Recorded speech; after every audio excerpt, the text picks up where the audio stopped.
My family withdrew me from college mid-semester on Christmas, saying I couldn't return until I apologized to their perfect golden girl sister for getting better grades.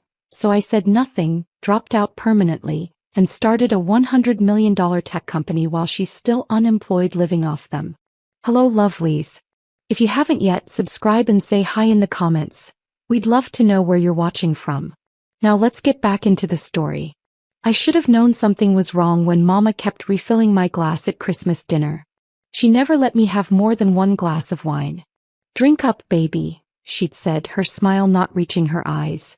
The turkey sat cold on my plate as I noticed Daddy checking his watch, my sister Kennedy smirking into her phone, and my brother Martin avoiding my gaze entirely. We need to talk about your situation, Daddy finally said, pushing his plate away.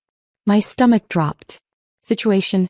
I just finished my junior year fall semester with a 4.0 GPA in computer science. Dean's List. The scholarship committee had even hinted at a research assistant position for spring. Your sister's struggling, Mama interjected, reaching across to squeeze Kennedy's hand. My 25-year-old sister who dropped out of community college twice and was currently finding herself in our parents' basement. It's affecting her self-esteem seeing you succeeding like this. The word succeeding came out like an accusation. I looked at Kennedy, waiting for her to defend me, to tell them this was ridiculous. Instead, she dabbed at dry eyes with a napkin. You're making me look bad, Josie. Do you even care about family? What are you talking about? I'm just doing my work. You're showing off, Martin cut in, finally looking at me.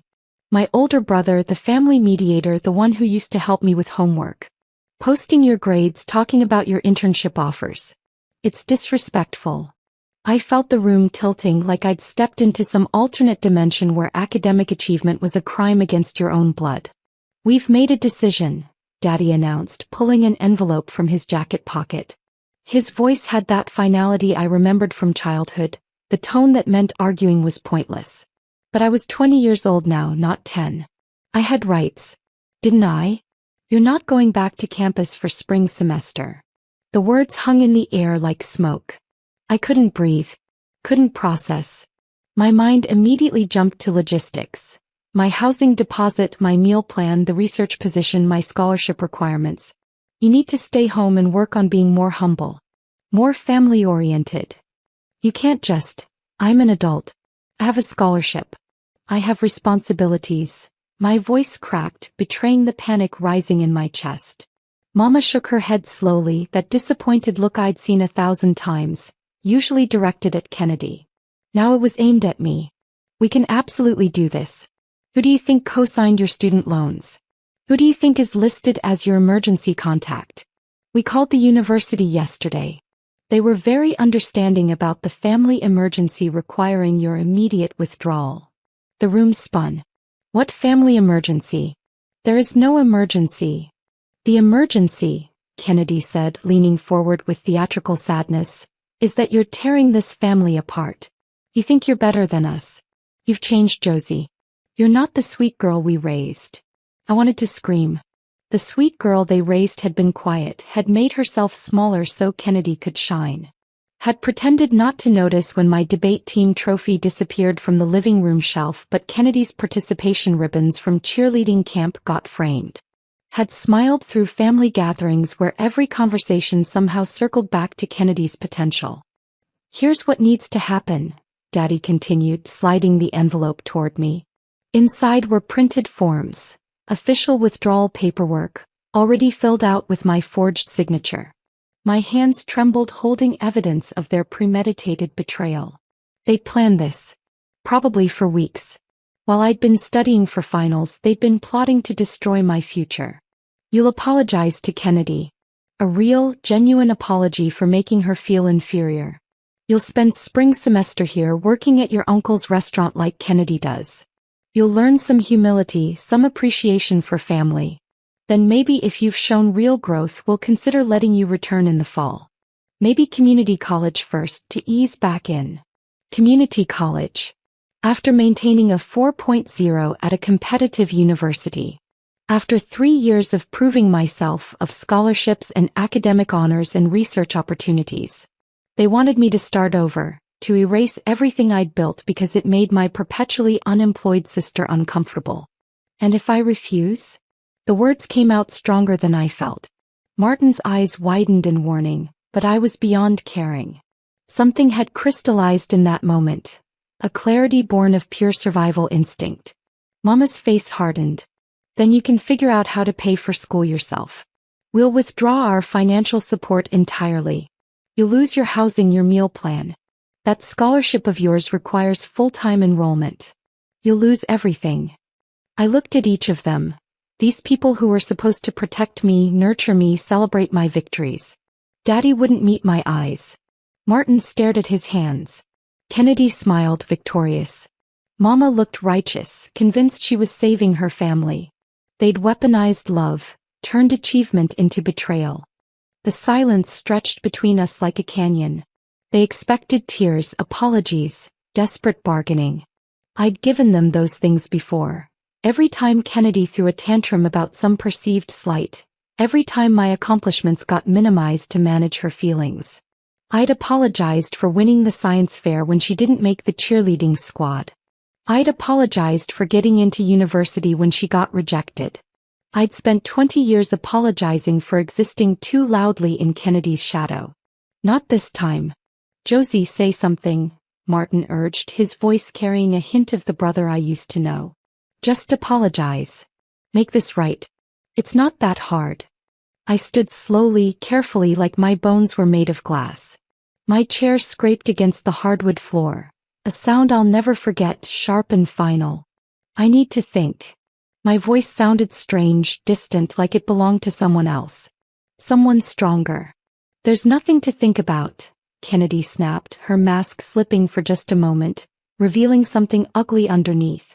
Just admit you've been a selfish bitch and we can move on. God, why do you always have to make everything so dramatic? Mama didn't correct her language. She never did when Kennedy spoke to me that way. Watch your mouth, Kennedy, Daddy said half-heartedly, but his eyes stayed on me. Josie, your sister deserves an apology. You've made her feel worthless with your constant achievements. Surely you can see how your actions have affected her mental health. My actions. My achievements were actions against my sister. I felt something break inside me, but it wasn't weakness breaking. It was chains. 20 years of chains snapping one by one. That night, I lay in my childhood bedroom, staring at the glow-in-the-dark stars I'd stuck to the ceiling in 8th grade. My phone buzzed constantly. Text from Martin telling me to just do it. From Mama reminding me they only wanted what was best for the family. From Kennedy demanding I stop being stubborn. Nothing from Daddy. He'd said his piece and expected compliance. I opened my laptop and started making lists. Not apologies. Calculations. I had $3,847 in my checking account from my part-time campus library job and summer internship. My scholarship covered tuition and housing, but that was gone now. My student loans, co-signed by my parents, totaled $31,000. The withdrawal they'd filed would trigger default proceedings unless I took over payments I couldn't afford. My phone lit up with a notification. An email from Professor Leonardo, my computer science mentor. Josie, just heard from administration about your withdrawal. Please call me immediately. This doesn't make sense given your performance and upcoming research position. Whatever's happening, we can figure it out together. I stared at that message for 20 minutes, tears finally coming. Not tears of weakness, but of grief. I was grieving the family I'd thought I had, the one that existed in my imagination where parents celebrated all their children, where siblings lifted each other up. That family had never existed. I'd just been too young, too hopeful, too desperate for their love to see it. At 2:47 a.m., I made my decision. I wouldn't apologize. I wouldn't beg. I wouldn't shrink myself to make Kennedy feel bigger. I would lose everything. My scholarship, my housing, my meal plan, my planned future. But I would keep my dignity. I would keep my self-respect. Christmas morning felt like attending my own funeral. I came downstairs to find Kennedy opening presents with theatrical enthusiasm, Mama and Daddy watching her with indulgent smiles.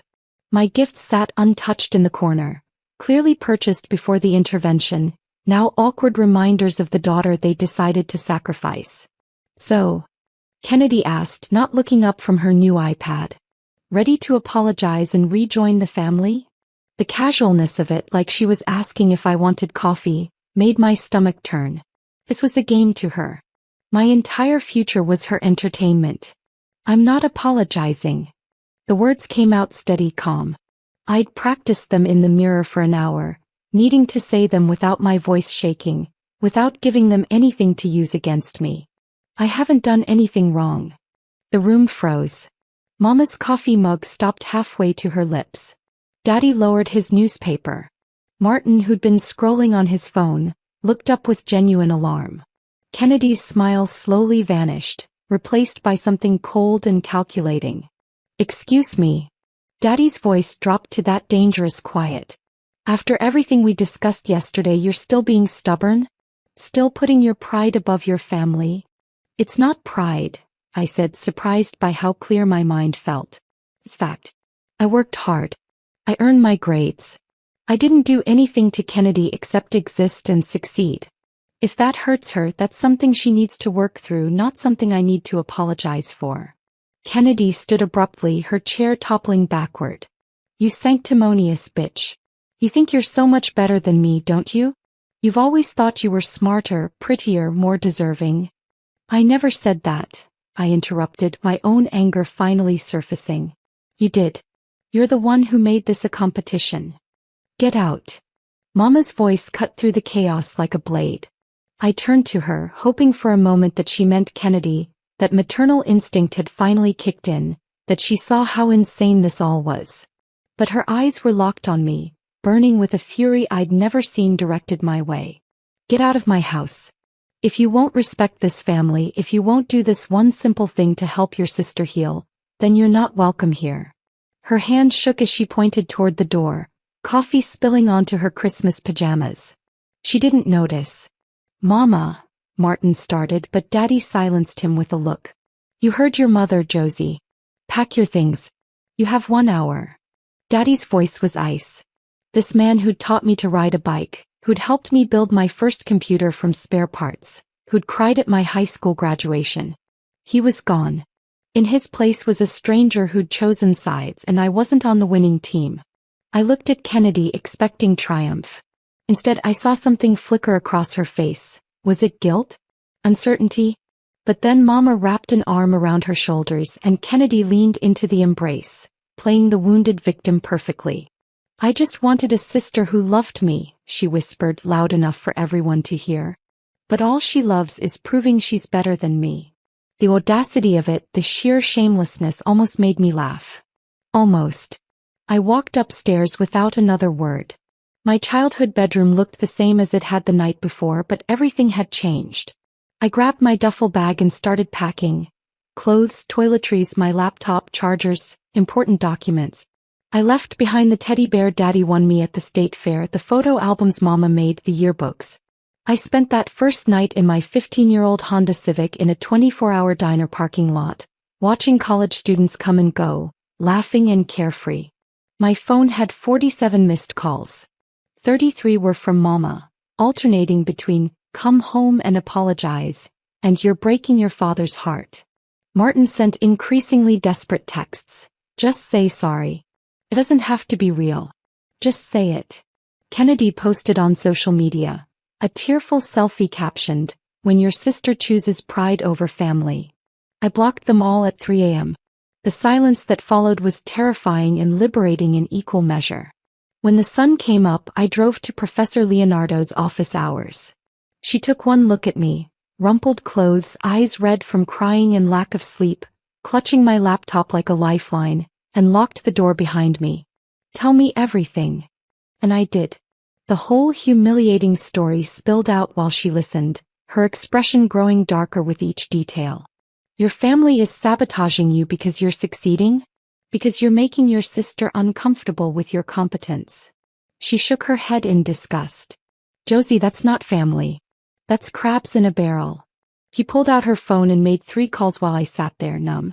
First to the dean of students, explaining an emergency situation. Second to the scholarship office, requesting an emergency review. Third to someone she called only Martin, Not my brother, someone else. You have options, she said finally. They're not great options and the road ahead is going to be brutal. But you have options. First, we need to get you housing. Second, we need to secure your scholarship status. Third, we need to figure out your financial aid situation without your parents' cooperation. Professor Leonardo's Martin turned out to be Martin White, a venture capitalist who'd graduated from our program 15 years earlier. He met me at a coffee shop 3 days later, reviewing my portfolio with sharp, assessing eyes. I'd spent those 3 days couch surfing with classmates, showering at the campus gym, working on my projects in the library until security kicked me out at 2 a.m. Your facial recognition algorithm, he said, tapping my laptop screen. This is sophisticated work. And this API you built for streamlining database queries. Josie, do you understand what you have here? I shook my head, exhausted and too beaten down to hope. You have the foundation of a viable tech startup. Multiple viable startups, actually. He leaned back, studying me with an intensity that made me uncomfortable. Professor Leonardo told me your situation. I'm not going to bullshit you. What your family did is unconscionable. But here's what I see. A brilliant developer with nothing to lose and everything to prove. That's dangerous. That's powerful. He slid a business card across the table. I'm going to offer you something and I want you to think carefully before answering. The offer was simple and terrifying.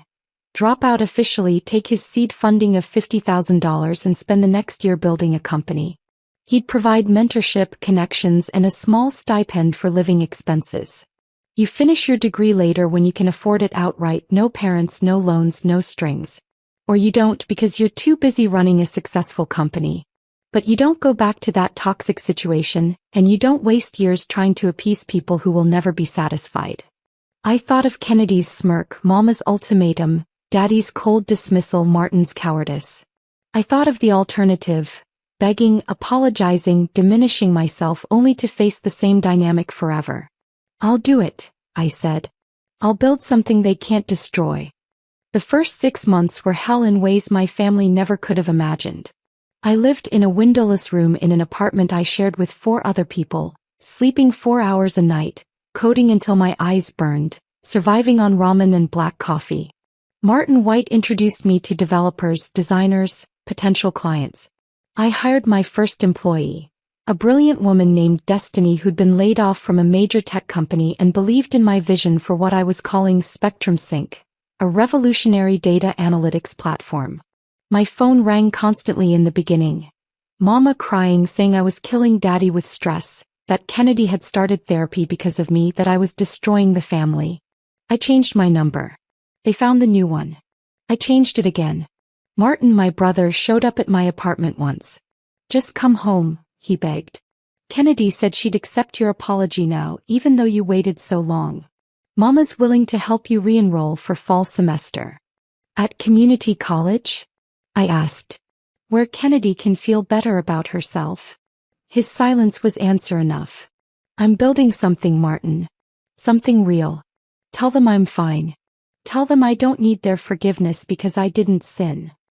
He left, shaking his head, convinced I'd ruined my life over stubbornness. By month 9, Spectrum Sync had landed 3 corporate clients. Small contracts but real revenue. By month 11, a major healthcare company wanted to pilot our system. I hired 3 more employees. By month 13, exactly 1 year after that Christmas dinner, we closed a series of funding round of $3.2 million. I was 21 years old, a college dropout and a CEO. Martin White took me to dinner to celebrate, grinning like a proud parent. You know what you've done, right? You've built in 1 year what takes most people a decade. Year 2 brought exponential growth. Spectrum Sync expanded to 43 employees. Revenue hit 8 figures. Tech publications started covering us. The Dropout disrupting data analytics. 21-year-old CEO challenges industry giants. I did interviews, spoke at conferences, tried not to think about the family I'd lost. Most days I succeeded. Then Kennedy found me on Facebook. Her friend request came with a message. Hey sis, saw your article in Tech magazine. So proud of you. We should catch up. I stared at it for an hour, my finger hovering over decline. Instead, I clicked on her profile. Public, no privacy settings, a gallery of my family's life without me. Kennedy, still living at home, still unemployed, posting daily about her healing journey and her struggles with toxic family members. Photos of Mama and Daddy looking years older, worn down. Martin with his wife and new baby, a niece I'd never meet. But it was Kennedy's posts that gutted me. Dozens of them over 2 years, positioning herself as the victim of her narcissistic sister who abandoned the family. My sister chose money over love, one post read with hundreds of supportive comments. She was always competitive and couldn't handle that I was the pretty one. Another post showed a screenshot of my tech magazine interview with the caption, "When your sister gets famous but forgot where she came from." The distortion of reality was breathtaking. She'd rewritten history, made herself the abandoned one, the one who tried to love a cold, ambitious sister who cared only about success. I declined her friend request. But that night I couldn't sleep. The injustice of it, that she could destroy my education, my family relationships, my support system, and then claim victimhood when I survived anyway. Destiny found me in the office at 4 a.m. crying over my keyboard. By year 4, Spectrum Sync was valued at $127 million. We'd been acquired by a tech giant for a deal that made headlines, made me wealthy beyond imagination, and made me feel emptier than I'd expected. The money didn't heal anything. The success didn't fill the hole where my family used to be. On the day the acquisition closed, I sat alone in my penthouse apartment, thinking about Christmas dinner 4 years ago, wondering if things could have been different. My lawyer called. "Josie, you need to see this." He sent a link. My parents had filed a lawsuit claiming they were entitled to a portion of my acquisition money because they'd invested in my education, and their withdrawal of support had motivated my success. The audacity made me laugh until I cried. Kennedy was listed as a co-plaintiff, claiming emotional damages for being publicly humiliated by her sister's success. The case was frivolous, my lawyer assured me. It would be dismissed. But it required a response, which meant depositions, which meant seeing them for the first time in 4 years. I almost hired a team to handle it without me. Almost. But something in me needed to face them, needed them to see what their worthless dropout daughter had become. The deposition was scheduled for a Friday in March. I walked into that conference room in a custom suit that cost more than their monthly mortgage payment, accompanied by lawyers whose hourly rate exceeded Kennedy's annual living expenses. And there they were, Mama, Daddy, Martin, Kennedy. Older, smaller, somehow less significant than they'd been in my memory. Kennedy looked at me with open hatred. Mama cried. Daddy's jaw clenched. Martin wouldn't meet my eyes. "Let the record show," my lawyer began, "that Ms. Josie Parker is here to answer questions regarding the frivolous lawsuit filed by her biological family." The deposition lasted 6 hours. They claimed they'd supported my dreams, that the withdrawal was tough love meant to build character, that they'd always believed in me. My lawyer played recordings. I'd kept everything, every voicemail, every threatening message. Mama's voice, sharp and cold, "You're dead to us until you apologize." Daddy's, "You chose your pride over your family." Kennedy's, "I hope you fail. I hope you end up homeless and realize what you lost." The room fell silent after the last recording played. "Any further questions?" my lawyer asked. They had none. The lawsuit was withdrawn before we left the building. I should have felt victorious. I felt destroyed. Outside, Martin caught my arm. "Josie, wait. Please." I turned, seeing my brother clearly for the first time in years. He looked exhausted, defeated. "I'm sorry. I should have defended you. I should have stood up to them. I was a coward and I've regretted it every single day." Tears streamed down his face. "Kennedy's getting worse. She's angry all the time, bitter. Mama and Daddy's marriage is falling apart. I have a daughter now and I don't want her growing up in that toxicity. I don't want her to learn that love is conditional, that family means tearing each other down." "Then leave," I said simply. "Like I did. Choose different." He nodded slowly, understanding what I couldn't say, that forgiveness wasn't mine to give yet, that some bridges once burned take lifetimes to rebuild. I drove away from that courthouse knowing I'd never see them again. Not the way they were, anyway. Maybe someday Martin would find his courage. Maybe someday Mama and Daddy would realize what they'd sacrificed on the altar of Kennedy's ego. Maybe Kennedy would grow up, get help, become someone capable of loving without competing.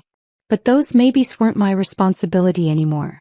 I'd built a life, a company, a future from the ashes of their rejection.